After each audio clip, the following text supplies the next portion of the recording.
Kristu qam, Kristu rebaħ, Kristu huwa dawl, Kristu ġab it-tama li tajjeb jirbaħ fuq il-ħażin, id-dawl jeleb id-lam. Dan huwa dak li qal il-kap tal-Knisja Kattolika fl-Urbi et Orbi tal-Għid il-Kbir. Gesù il vivente è con noi e per sempre. Gioiscano la Chiesa e il mondo, perché oggi le nostre speranze non si infrangono più contro il muro della morte, ma il Signore ci ha aperto un ponte verso la vita.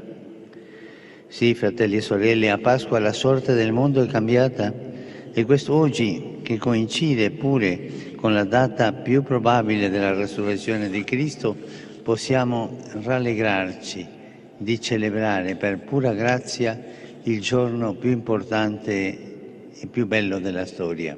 Madwar 100,000 ruħ imlew Pjazza San Pietru l-inħawi biex jisimgħu l-messaġġ tal-Papa Franġisku waqt l-Urbi et Orbi fejn anke l-Kap tal-Knisja Kattolika selem lin-nies li kienu via della Konċiljazzjoni u Pjazza Papa Piju 12. Fuq barra tal-Bażilika kien hemm 30,000 jura mill-Olanda sinjal tal-ħajja ġdida t-tama u l-ferħ li ġib miegħu lajt li żejnu l-pjazza u l-gallerija tal-Loġġa. Il-Papa Franġisku semma l-isforzi urġenti meħtieġa biex jissolvew konflitti u firdiet u biex jinstabu toroq veri ta' paċi u fraternità fejn tanna lil ħażenin sabxieda bil-gwerer li tisiru madwar id-dinja bħarsa ewlenija li dak li qed jiġri fil-vant tal-Ewropa.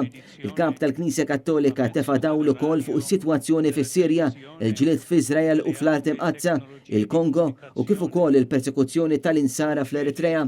U selleb mod partikolari l-morda, il-foqra, l-anzjani u daw koll li tibatu b'xewqa li jistgħu jsibu l-faraġġ.